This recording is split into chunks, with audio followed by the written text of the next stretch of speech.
Halo, assalamualaikum warahmatullahi wabarakatuh. Selamat datang kembali di channel Zen Permana. Video ini ngomongin soal influencer,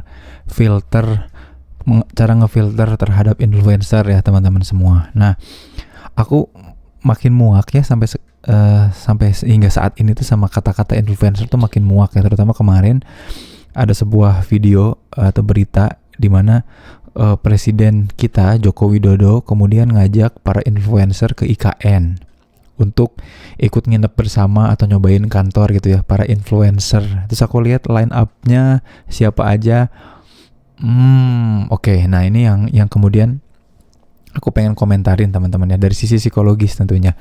Jadi teman-teman boleh baca secara ilmiah teori psikologi manapun soal influence ya. Ada tokohnya Robert Cialdini, katakanlah dengan The Science of Persuasion ya, ngomongin social influence tuh. Cialdini, Muzafer Sherif lah katakanlah, terus juga Solomon Asch ya. Banyak teori-teori soal influence itu ngomongin apa coba? Perubahan perilaku karena kehadiran orang lain atau karena orang lain yang kemudian membuat orang itu menetap kemudian perilakunya. Tadinya A jadi B ya, karena di-influence oleh orang lain. Jadi ada perubahan perilaku. Jadi ketika orang disebut influencer adalah orang-orang yang mampu mengubah keyakinan, pikiran, perasaan, pendapat, dan juga perilaku. Keyakinan, pikiran, perasaan, pendapat, dan juga perilaku. Jadi orang disebut influencer ketika orang itu bisa merubah keyakinan, pikiran, perasaan, pendapat, dan juga perilaku orang-orang tertentu. Kan gitu ya namanya influencer. Dan konotasinya memang nggak dikasih tahu apakah positif apa negatif ya. Jadi seorang influencer itu ya bisa ngaruhnya positif, bisa juga negatif. Nah, cuman ini yang menarik. Kalau jadi seseorang bisa disebut influencer positif atau influencer negatif terserah dia. Tapi kalau udah diundang sama negara gitu loh. Kalau udah diundang sama negara, mestinya kan yang positif gitu ya. Artinya orang yang bisa merubah keyakinan, pikiran, perasaan, pendapat, dan juga perilaku yang positif. Coba dicek line up-nya ya. Apakah mereka influencer? Nah, jawabannya apa? Kalau aku lihat itu enggak. Mereka adalah attention distractor ya. Orang-orang yang merusak perhatian kita, anak muda, anak bangsa, dari apa yang seharusnya dikejar. Kejar apa coba? Misalnya, kejar pendidikan yang tinggi, kejar kemudian berkarya, cara memperlakukan orang dengan baik gitu ya. Kemudian apa yang menjadi value dan moral kita. Yang ditampilkan, yang diundang adalah orang-orang yang senang menampilkan kantor baru, rumah baru, renovasi rumah baru, mobil baru, handphone baru, barang-barang mewah baru, flexing. Oke, ngubah keyakinan, pikiran, perasaan, pendapat, dan berperilaku pada hal apa? Apakah positif? Aku rasa sih enggak ya.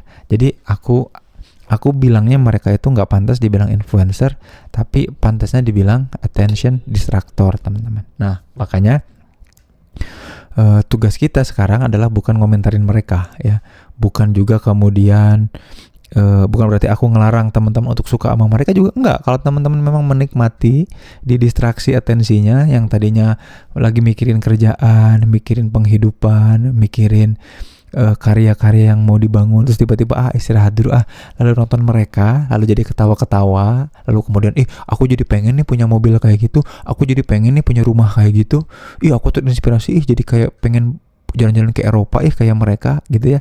Itu boleh, silahkan ya. Kalau teman-teman suka didistraksi dengan hal-hal yang berbau kemewahan dan berkelimpahan kayak gitu, nggak apa-apa. Cuman aku pengen bilang kayak gini teman-teman, orang itu secara literatur review dalam psikologi disebut influencer ketika dia merubah diri kita. Jadi bahkan dia tidak terkenal, followernya dikit, kalau kata-katanya, postingannya, padahal dia followernya dikit, tapi postingannya, kata-katanya, apa yang dia sampaikan mengubah keyakinan, pikiran, perasaan, pendapat, dan perilaku kita.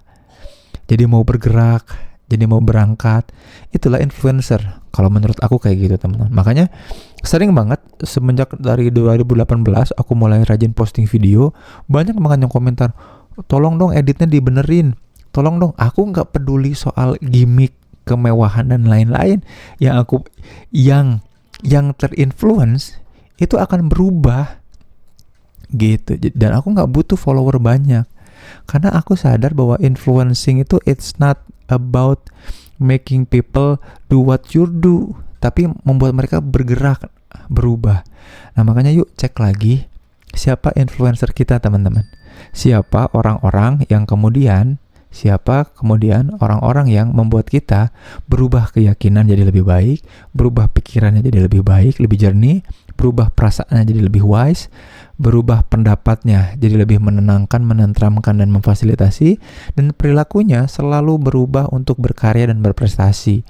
Nah mudah-mudahan teman-teman punya orang-orang sosok-sosoknya seperti itu, walaupun followersnya nggak banyak, walaupun subscribernya nggak banyak, walaupun bukan orang terkenal, tapi dia jelas-jelas nge-influence kita. Kita apresiasi mereka, dan kita pun mestinya seperti itu buat orang lain, influencing others untuk merubah keyakinan, pikiran, perasaan, pendapat, dan juga perilaku yang jadi lebih baik. Mudah-mudahan kita lebih bijak ya dalam memahami para so-called influencer ya, orang yang dipanggil influencer padahal sebenarnya cuman attention distractor. Mari kita filter kehidupan kita dan siapa yang kita tonton. Assalamualaikum warahmatullahi wabarakatuh.